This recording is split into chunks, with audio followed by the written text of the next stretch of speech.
Bonjour. Madame la députée, Élodie Jacquier-Laforge, Monsieur le directeur du parc du Vercors, président même maintenant, depuis, excusez-moi, voilà. Madame la directrice territoriale d'Enedis, Monsieur le vice-président de Saint-Marcelin-Vercors-Isère Communauté, Vincent Lavergne, représentant Fred de Azevedo, président excusé. Messieurs les élus, Monsieur le Président, cher Jacques, Mesdames et Messieurs les maires, chers amis, c'est avec un immense plaisir que j'accueille aujourd'hui dans notre maison des associations l'ensemble des acteurs, actionnaires et sympathisants de la société citoyenne Centrale Villageoise Porte du Vercors. Voilà quelques mois, Jacques Régnier et Lionel Jacotto sont venus nous voir afin de nous exposer leur projet de centrale villageoise. Nous avons tout de suite été enthousiasmés par cette initiative locale et citoyenne et nous avons réfléchi avec mes adjoints à la manière la plus efficace d'y apporter notre soutien. Nous voulons être acteurs de cette transition énergétique essentielle à l'heure où les conséquences du dérèglement climatique se multiplient et s'aggravent partout dans le monde. La prise de conscience de ces changements globaux nous oblige à prendre nos responsabilités en tant qu'élus et à œuvrer pour la préservation du cadre de vie des générations futures. Nous avons donc décidé de créer les conditions favorables à l'épanouissement et le développement de ce beau projet en proposant notamment, dès le début, certains toits de notre commune, la crèche Les Coquinous et la maison des associations où nous sommes aujourd'hui. En constat permanent avec les membres de la société, nous avons toujours répondu favorablement aux demandes de prêt de salles, notamment pour les réunions, et nous avons toujours essayé de faciliter, par l'intermédiaire de nos bulletins municipaux, la communication de la société. Et nous voilà aujourd'hui réunis pour fêter ensemble la concrétisation de la phase 1 de cette belle réalisation. Et nous pouvons dès maintenant nous projeter sur la suite des événements en appelant le plus grand nombre de personnes à rejoindre les rangs de la société afin de pérenniser et de développer d'autres projets autour des énergies renouvelables. Nous serons, soyez-en sûrs, toujours à vos côtés pour participer à la transformation énergétique de nos territoires. Longue vie et bonne chance aux centrales villageoises Porte du Vercors.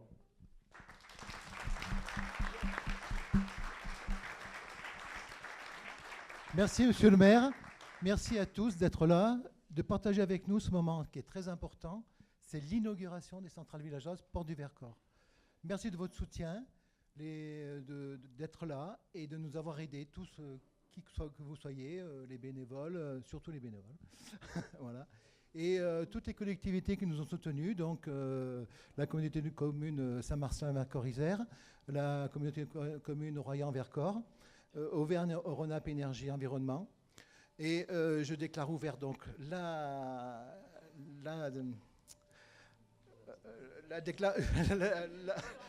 l'inauguration des centrales villageoises. Je passe la parole à monsieur...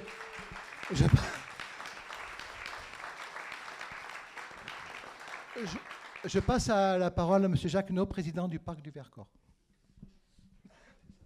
Bien, merci. Bonjour à tous et à toutes. Je voulais juste redire un petit mot, mais ça ne va pas être un grand changement parce que, sauf qu'on a beaucoup évolué depuis un an. Et les portes du Vercors, j'ai l'impression qu'on est dans une ville porte en matière de centrale villageoise, j'entends, il s'entend. On est à la 5e inauguration des centrales villageoises depuis moins de 3 ans, on va dire. Après celle de la Gervanne, à Rail, des Quatre-Montagnes, du Trièves et de Vercors-Soleil. Donc c'est pas rien. Et je voudrais dire, on était réunis il y a à peine un an à Vassieux. Et c'était un 1er avril, et ce n'était pas un 1er avril, c'était bien effectivement un bon démarrage. Pour l'inauguration donc de Vercors-Soleil. Quelle tonicité, et je voudrais vraiment dire quelle tonicité, oui, quel rythme, j'oserais même dire quelle énergie. Un petit rappel. Le parc s'est toujours fixé comme objectif de développer une approche territoriale de l'énergie. Et c'est-à-dire, disons, une approche qui allie les besoins et les potentialités locales, les ressources et leur valorisation dans les systèmes et les filières économiques ancrées dans le territoire et sur le territoire. En résumé, on pourrait dire les choses suivantes, c'est réduire les consommations d'énergie fossile, c'est accroître la production d'énergie renouvelable, c'est favoriser l'économie et les consommations de proximité, c'est accompagner la réflexion d'une manière générale. Et depuis les années 90, la politique du parc a notamment consisté à soutenir le développement de la filière bois-énergie. Le parc a ainsi contribué, à travers des chantiers tests et la mise à disposition de matériel, au lancement et à l'organisation de filières professionnelles, ainsi qu'à l'adhésion des différents acteurs aux intérêts, aux objectifs de ces filières locales, les centrales villageoises. Et dans la poursuite de cette politique énergétique, dès 2010, le parc a souhaité lancer et accompagner des opérations innovantes. Plusieurs parcs régionaux de Rhône-Alpes-Auvergne, à l'époque Rhône-Alpes, le Pilat, les Bauges, les Monts d'Ardèche, le Vercors, ont engagé avec l'agence Auvergne-Rhône-Alpes Énergie-Environnement cette expérimentation de production locale, mais pas n'importe quelle production, d'énergie renouvelable, à travers la mise en œuvre des centrales et la mise en place des centrales villageoises.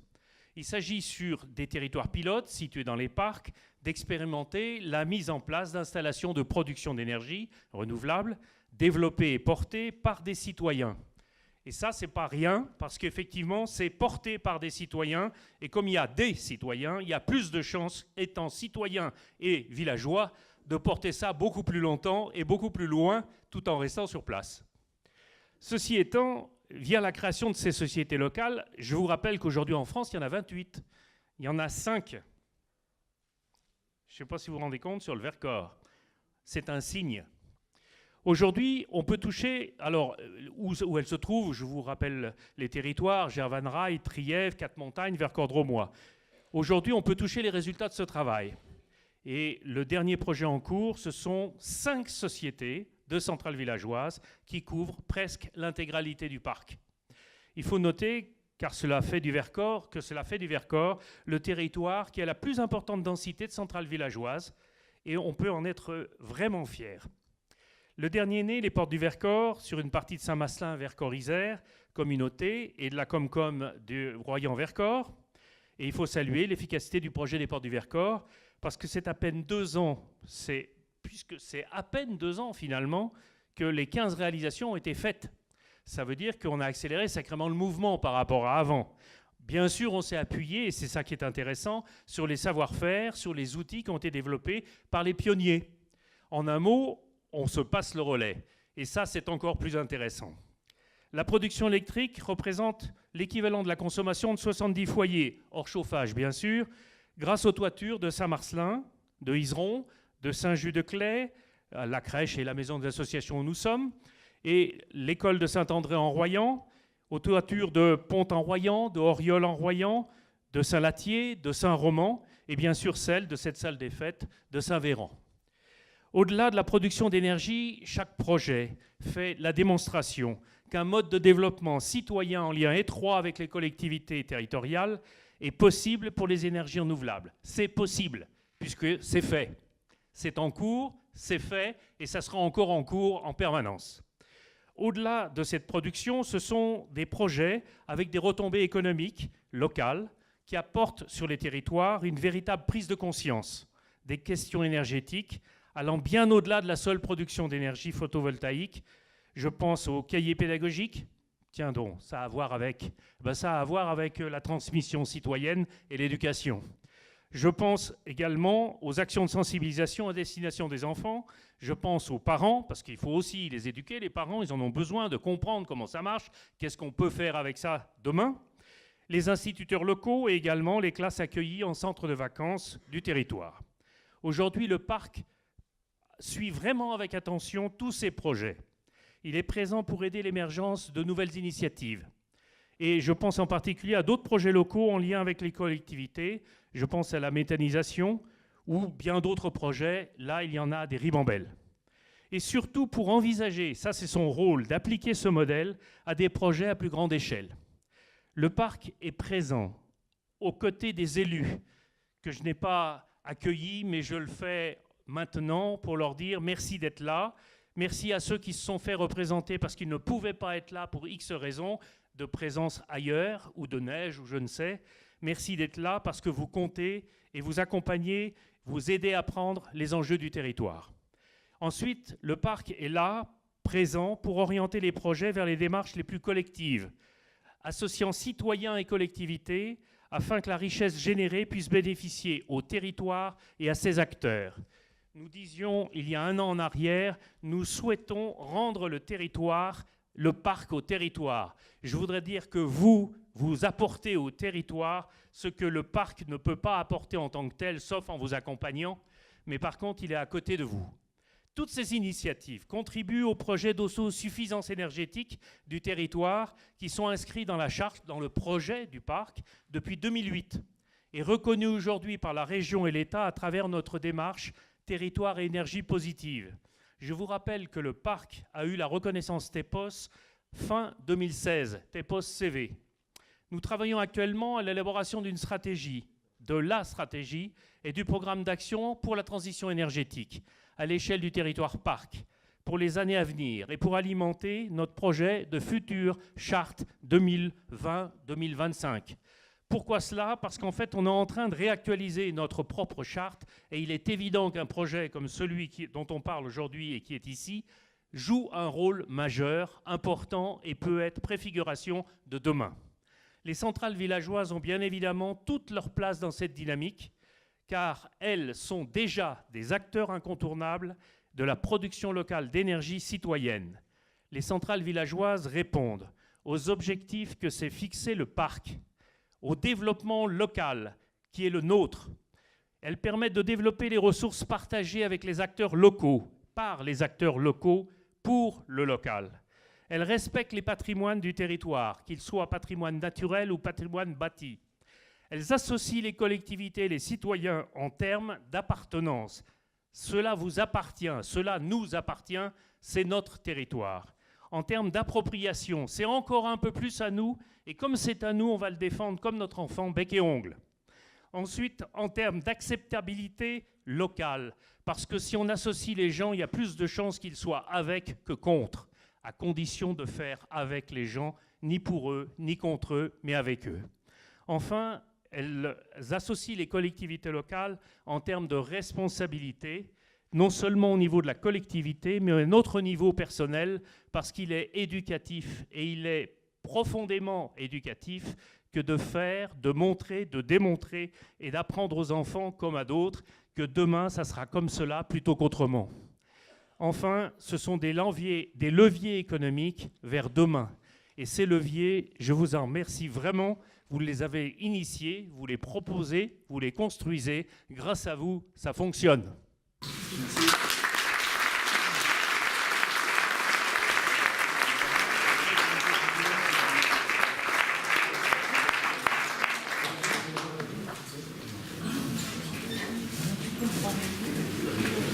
Je passe la parole à Vincent Laverne, vice-président à l'énergie de Saint-Martin-la-Forêt. Merci Vincent d'être là. Merci Jacques. Bon, on a vu récemment que le respect du protocole pouvait avoir son importance. Je ne suis pas sûr d'être compétent pour le faire exactement, mais je salue Madame la députée, je salue Joël, le maire qui nous accueille aujourd'hui et l'ensemble des élus dans la salle, Madame la directrice territoriale d'Enedis, Monsieur le président du parc, je vous ai oublié, désolé. Et enfin tous, je salue tout le monde dans la salle. Je fais un petit mot d'entrée là pour la communauté de communes Saint-Martin-Vercors-Isère. Je pense que je ne suis pas légitime pour porter seul la parole de notre communauté de communes. Je laisserai aussi Jean-Claude Potier dire un petit mot puisqu'il a quand même eu un rôle éminent lors de l'émergence de ce projet. Bon, pour Saint-Martin, moi, de mon côté, je voudrais rappeler que notre communauté de communes est engagée dans une démarche TEPOS. Alors, Monsieur le Président, nous avons, été labellisés TEPOS fin 2013. Donc, je pense que c'est une démarche qu'on a entreprise très tôt, et on peut s'en féliciter.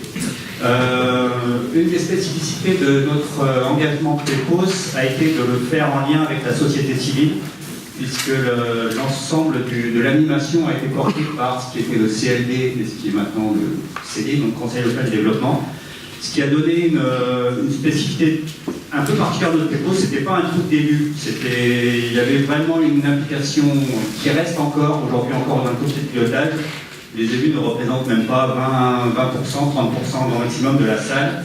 Il y a des entreprises, il y a des associations. Enfin, on arrive à créer une dynamique territoriale intéressante et qu'il faudra arriver à maintenir. Et je peux signaler que l'association ASP au début et les centrales de développement du Vercors participent toujours et de manière très positive au comité de pilotage TEPOS. Voilà. Donc concrètement, TEPOS, territoire énergie positive, ça veut dire qu'on s'engage au moins à tout faire pour produire plus d'énergie qu'on en consomme à l'horizon 2050. Donc c'est un objectif relativement ambitieux et pour y arriver, il faut actionner toutes les manettes, c'est-à-dire toutes les manettes de l'économie, donc dans résidentiel, mobilité. On a des actions à peu près qui balayent tout le panel des économies possibles et aussi dans la production. Donc réduire la consommation, augmenter la production pour que les courbes se croisent. Donc production avec un gros projet éolien sur Lyonnais. Peut-être un projet de méthanisation qui pourrait mûrir, un développement de notre filière bois-énergie, et bien sûr la production d'énergie solaire, pour lequel les centrales villageoises se sont trouvées être un partenaire évident et efficace. Je crois que j'ai dit l'essentiel de ce que la communauté de communes devait vous dire. Moi, j'espère vous revoir un jour à Montagne pour l'inauguration d'une centrale sur notre salle des fêtes. Et je laisse Jean-Claude dire aussi un petit mot pour notre communauté de communes. Merci.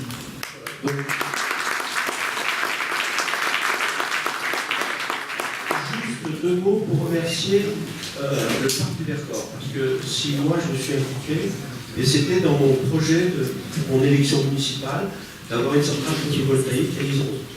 Donc c'était déjà dans mon projet, donc ça s'est fait intercommunal, ce qui est bien mieux. Et puis j'aimerais remercier quand même des acteurs qui sont présents dans la salle, donc Dominique Jacques de l'RAE,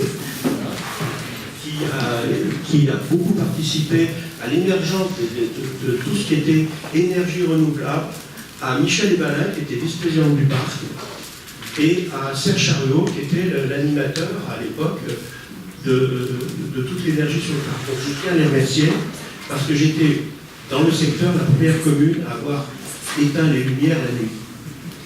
Donc c'était une action d'économie. Ça m'a coûté 350 € et ça m'a rapporté 2000 €.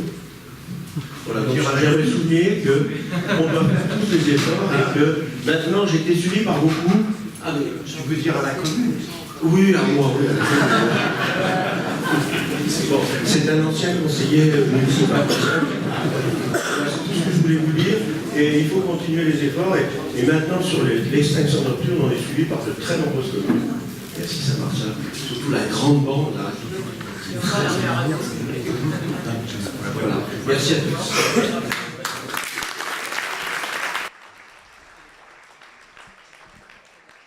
Je vais passer la parole à M. Château, directeur d'Auvergne-Rhône-Alpes Énergie. Merci. Bonjour à toutes et tous. Alors, je suis le petit nouveau de la bande. Je suis arrivé à la direction de l'agence régionale l'an dernier. Et évidemment, la première chose dont j'ai entendu parler, ce sont les centrales villageoises, parce que c'est un projet qui date de 2010 pour l'agence, où l'agence a accompagné, je dirais, incubé en fait. On a vraiment joué ce rôle d'incubateur. On est aujourd'hui centre de ressources et on travaille très étroitement avec l'ensemble des territoires qui montent des projets. Donc bravo aux acteurs du Vercors, parce qu'effectivement, il y a aujourd'hui 33 territoires qui sont engagés au niveau national.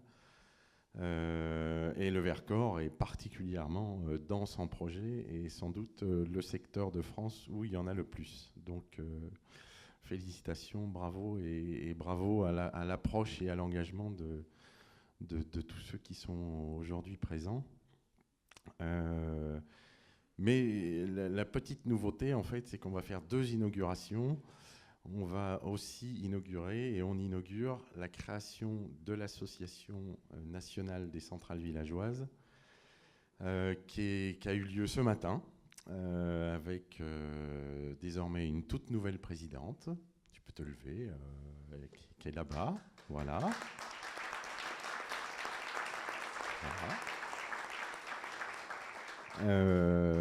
C'est une formidable aventure collective. L'agence, et je voudrais remercier une nouvelle fois Noémie Poise, parce que c'est le fer de lance de cette agence. Elle a énormément donné, énormément œuvré pour déployer ce modèle, ce réseau, et faire en sorte que les projets progressent. Donc merci 1000 fois, Noémie.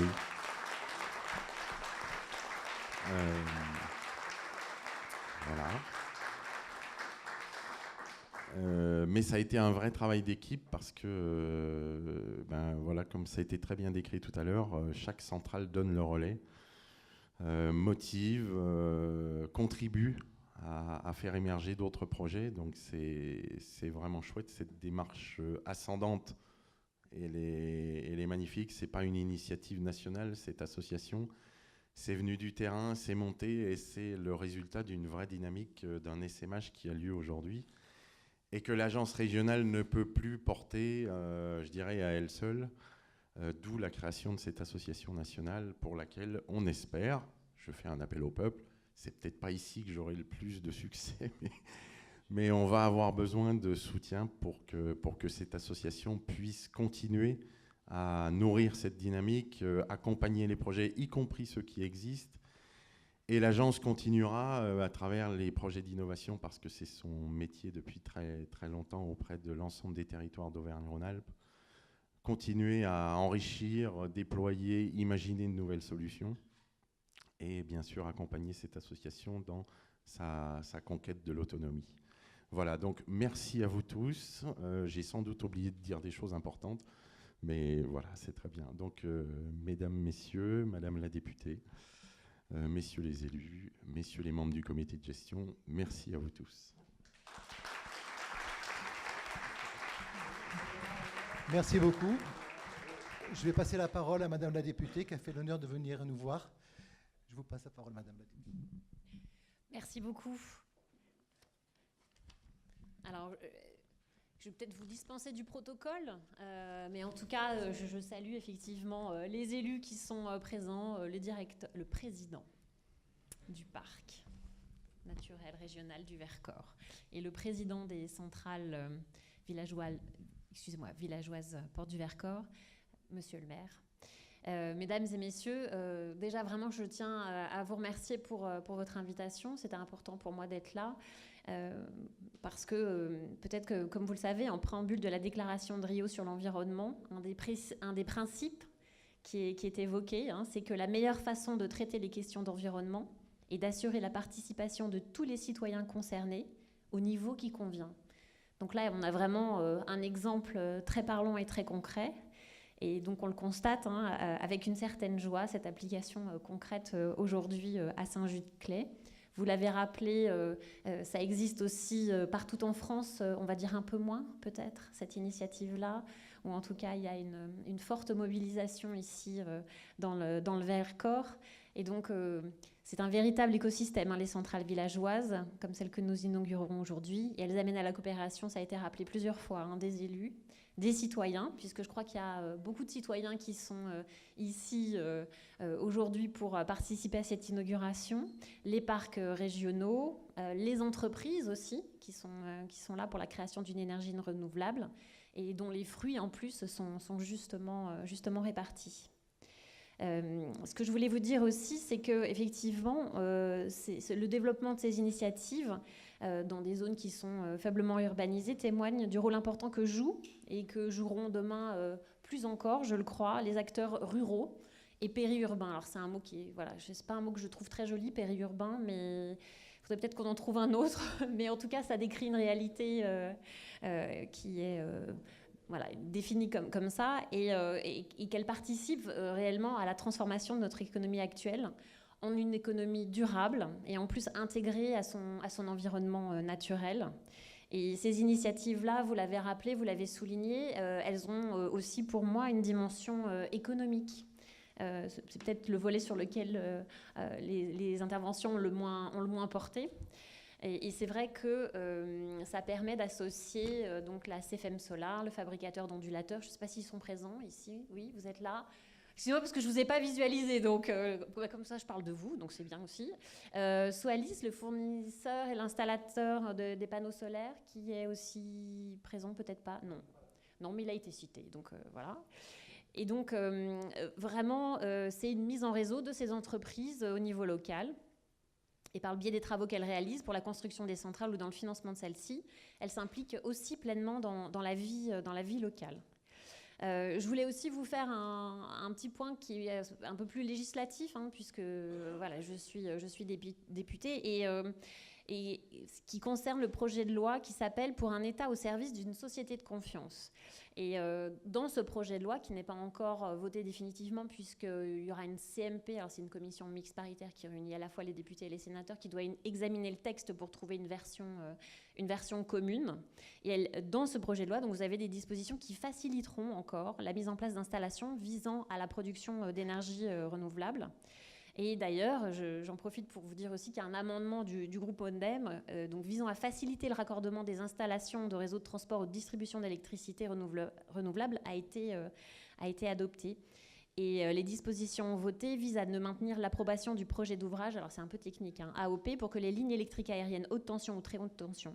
Et pour les autres installations, il s'agit de remplacer ce dispositif par un contrôle effectué par un organisme indépendant, agréé dans le cadre de procédures existant par ailleurs pour certains ouvrages comme les postes ou des lignes souterraines. Ça paraît un peu technique, mais c'est pour vous dire qu'il s'agit vraiment aussi de donner les moyens législatifs de faciliter encore plus ce genre d'initiative.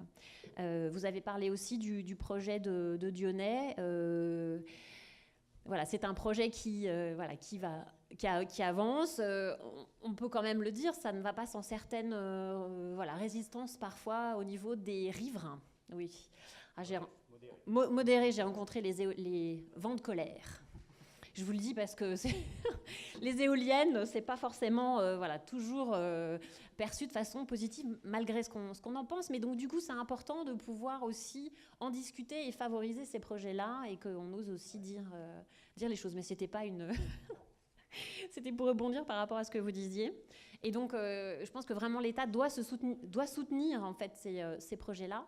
Je vais finir par la remarque du maire d'Iseron sur le fait d'éteindre les lumières la nuit. C'est à la fois source effectivement d'économie, et puis ça permet aussi de pouvoir observer les étoiles avec un ciel plus pur. Voilà, donc je le remercie. Et je vous remercie.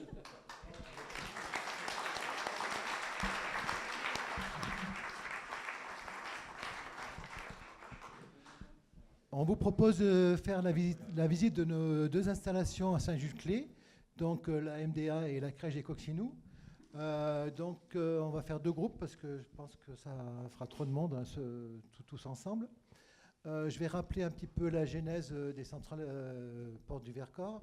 En fait, ça a été créé le 4 juillet 2016 à Saint-Just-Clé aussi, à une assemblée constituante, et avec 20 membres fondateurs.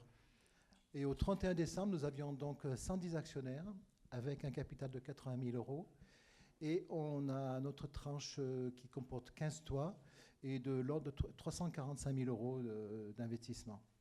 Donc, on attend encore des actionnaires, des bénévoles et d'autres toits qui nous sont proposés pour pouvoir les faire. Alors, qui est intéressé à faire la visite des installations ? Tout le monde ? Eh bien, c'est bien. Donc, vous allez suivre Alain D'accord. Alain, lève-toi, s'il te plaît. Voilà.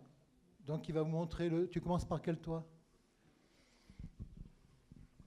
La crèche ? D'accord.